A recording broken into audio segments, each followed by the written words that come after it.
கார்த்திக்கு வயது 28. சென்னையில் ஒரு மென்பொருள் நிறுவனத்தில் வேலை. யாழினிக்கு வயது 24. கோயம்புத்தூரைச் சேர்ந்தவள். பெயருக்கு ஏற்றாற்போல யாழ் போல இனிமையாக பேசுவாள். சிரிக்கும் போது கன்னத்தில் விழும் குழி தான் கார்த்திக்கு முதலில் பிடித்ததே. இருவருக்கும் திருமணமாகி 4 மாதங்கள் தான் ஆகிறது. பார்த்து பேசி முடிவான திருமணம் தான் என்றாலும் 4 மாதத்தில் அவர்களுக்குள் இருந்த புரிதல் பல வருட பழக்கம் போல இருந்தது. கார்த்திக்கு ஒரு பழக்கம் உண்டு. இரவு எவ்வளவு நேரமானாலும் தூங்குவதற்கு முன் ஏதாவது ஒரு கதை படித்து விட்டு தான் தூங்குவான். யாழினிக்கும் அதே பழக்கம்தான். அதனால் தான் இருவரும் விரைவில் நெருக்கமானார்கள். ஒருநாள் இரவு கார்த்தி எனக்கு முதன்முதலில் செய்தி அனுப்பினான். கார்த்தி, அண்ணா வணக்கம், உங்க கதைகள் எல்லாம் நான் படிச்சிட்டேன். நான், வணக்கம் கார்த்தி, ரொம்ப மகிழ்ச்சி. எந்த ஊர் நீங்க? கார்த்தி, நான் சென்னை அண்ணா. என் மனைவி பேரு யாழினி. நாங்க 2 பேரும் சேர்ந்து தான் உங்க கதைகளை படிப்போம். அவ தான் உங்க கதையை முதல்ல கண்டுபிடிச்சா. நான், அப்படியா, கேட்கவே சந்தோஷமா இருக்கு. கார்த்தி, அவளுக்கு நீங்க எழுதின மழையில் நின்று கொண்டே கதை ரொம்ப பிடிக்கும். அதுல காதலர்கள் பிரிந்த பிறகும் நட்பாக இருப்பதை பற்றி எழுதி இருப்பீங்கல்ல, அது அவளுக்கு ரொம்ப பிடிச்ச கதை. அதன் பிறகு கார்த்தி அடிக்கடி பேச ஆரம்பித்தான். தன் மனைவி மீது அவனுக்கு இருந்த அன்பு ஒவ்வொரு வார்த்தையிலும் தெரிந்தது. அண்ணா, கல்யாணம் ஆன புதுசுல எல்லாம் நல்லா தான் இருக்கு. ஆனா போக போக சலிப்பு வந்துடுமோன்னு பயமா இருக்கு. காதலை எப்படி புதுசா வச்சுக்கிறது என்று ஒருமுறை கேட்டான். நான் சொன்னேன், கார்த்தி, காதல் என்பது பெரிய பெரிய விஷயங்களில் இல்லை. சின்ன சின்ன விஷயங்களில் தான் இருக்கிறது. தினமும் ஒரே மாதிரி இருக்காமல் ஏதாவது ஒன்றை புதிதாக முயற்சி செய்யுங்கள். சேர்ந்து சமைப்பது, சேர்ந்து ஒரு புத்தகம் படிப்பது, மாலை நேரத்தில் மொட்டை மாடியில் நின்று கதை பேசுவது, வாரத்தில் ஒரு நாள் வெளியே நடந்து செல்வது. இது போன்ற சின்ன விஷயங்கள் தான் காதலை வளர்க்கும். அவன் அதை அப்படியே பின்பற்றினான். 2 நாட்களுக்கு ஒருமுறை, அண்ணா, இன்னைக்கு நாங்க 2 பேரும் சேர்ந்து பிரியாணி செஞ்சோம், இன்னைக்கு மழையில் நனைந்தபடி டீ குடிச்சோம் என்று செய்தி அனுப்புவான். அத்தியாயம் 2, ஒரு ஆசை. ஒருநாள் கார்த்தி திடீரென்று கேட்டான். கார்த்தி, அண்ணா உங்களை ஒருமுறை நேரில் பார்க்க வேண்டும்.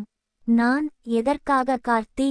கார்த்தி, என் மனைவி யாழினிக்கு உங்களை மிகவும் பிடிக்கும். உங்களை நேரில் பார்த்தால் அவள் மிகவும் மகிழ்ச்சி அடைவாள். அவளுக்கு இது ஒரு இன்ப அதிர்ச்சியாக இருக்கும். நான் முதலில் மறுத்தேன். நான், இல்லை கார்த்தி, அது உங்கள் இருவருக்குமான தனிப்பட்ட நேரம்.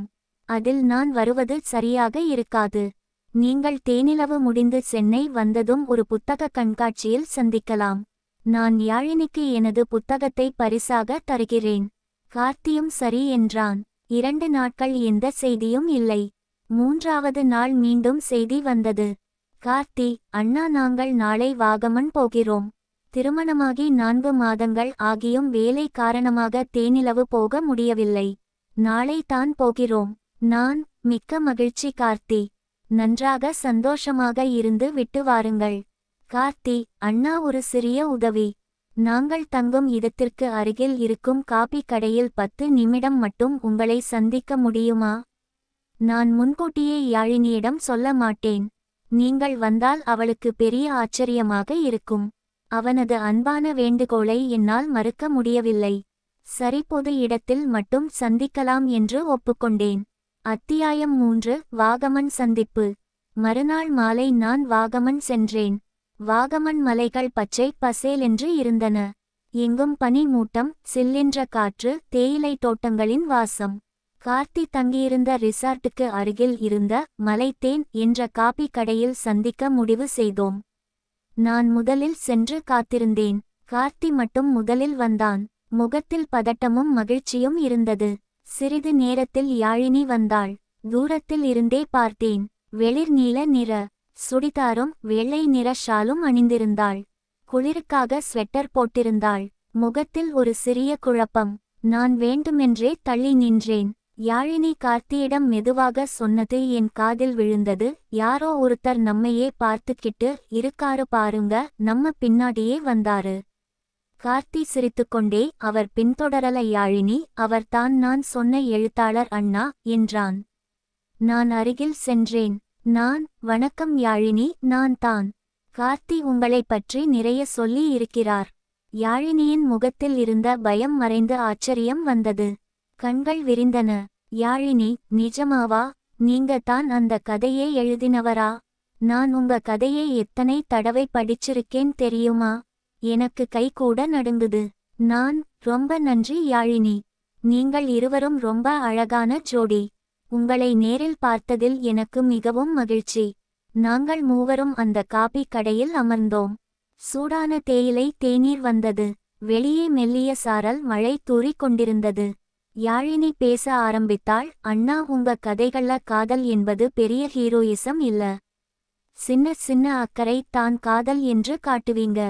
காலையில் எழுந்ததும் குட் மார்னிங் சொல்றது, அவளுக்கு பிடிச்ச பூவை வாங்கிட்டு வர்றது, அவ சோர்வா இருக்கும் போது டோல் கொடுக்கிறது. இதெல்லாம் தான் எங்களுக்கு ரொம்ப பிடிக்கும். கார்த்தி சொன்னான். ஆமா அண்ணா, நீங்க சொன்ன மாதிரி நாங்க தினமும் ஏதாவது புதுசா பண்றோம். நேற்று கூட யாழினிக்காக நானே சமையல் பண்ணினேன். யாழினி குறுக்கிட்டு, சமையல் கொஞ்சம் உப்பு அதிகமாயிடுச்சு, ஆனா அன்பு அதிகமா இருந்துச்சு என்று சொல்லி சிரித்தாள். கார்த்தியும் சேர்ந்து சிரித்தான். அந்த சிரிப்பில் உண்மையான காதல் இருந்தது. நான் என் பையில் இருந்து எனது புதிய புத்தகமான காற்றில் கலந்த காதல் புத்தகத்தை எடுத்து யாழினியிடம் கொடுத்தேன். முதல் பக்கத்தில் கார்த்தி மற்றும் யாழினிக்கு, காதலை தினமும் புதிதாக வாழும் அழகான ஜோடிக்கு என்று எழுதி கையெழுத்து போட்டுக் கொடுத்தேன். யாழினி அதை வாங்கும் போது கண்கள் கலங்கின. யாழினி, இது தான் எங்களுக்கு பெரிய பரிசு அண்ணா. இரவு உணவுக்கு முன்பே நான் அவர்களிடம் விடை பெற்றேன். இது உங்கள் இருவருக்குமான நேரம். நீங்கள் மகிழ்ச்சியாக இருங்கள். நான் கிளம்புகிறேன் என்று சொல்லி விட்டு வந்து விட்டேன். அத்தியாயம் 4. மறக்க முடியாத பரிசு. மறுநாள் காலை எனக்கு கார்த்தியிடம் இருந்து ஒரு புகைப்படம் வந்தது. வாகமன் மலை உச்சியில் காலை சூரியன் உதிக்கும் நேரம். பனி மூட்டத்திற்கு நடுவே கார்த்தியும் யாழினியும் கைகோர்த்து நின்று கொண்டிருந்தார்கள். பின்னால் பச்சை மலைகள். யாழினி கார்த்தியின் தோளில் சாய்ந்திருந்தாள். இருவர் முகத்திலும் அமைதியான மகிழ்ச்சி. கீழே இப்படி எழுதி இருந்தான். நன்றி அண்ணா. இந்த பயணத்தை நாங்கள் வாழ்க்கை முழுவதும் மறக்க மாட்டோம். நீங்கள் எங்களுக்கு கொடுத்தது வெறும் புத்தகம் இல்லை. காதலை எப்படி தினமும் கொண்டாட வேண்டும் என்ற நம்பிக்கையை கொடுத்தீர்கள். இது தான் எங்களுக்கு பெரிய இன்ப அதிர்ச்சி. நான் அந்த புகைப்படத்தை பார்த்து புன்னகைத்தேன். ஒரு எழுத்தாளனுக்கு இதை விட பெரிய விருது என்ன இருக்க முடியும்? ஒரு கதை 2 பேரை இன்னும் நெருக்கமாக்குகிறது என்றால் அந்த கதை வெற்றி பெற்று விட்டது என்று அர்த்தம். கார்த்தியும் யாழினியும் அந்த மலைகளுக்கு நடுவே பல புதிய கனவுகளை கண்டார்கள். ஒருவருக்கொருவர் கொடுத்த சத்தியங்களோடு தங்கள் புதிய வாழ்க்கையை நோக்கி திரும்பினார்கள். அந்த தேனிலவு பயணம் அவர்களுக்கு உடல் சார்ந்த பயணம் இல்லை, மனம் சார்ந்த பயணம். ஒருவரை ஒருவர் இன்னும் அதிகமாக புரிந்து கொண்ட பயணம்.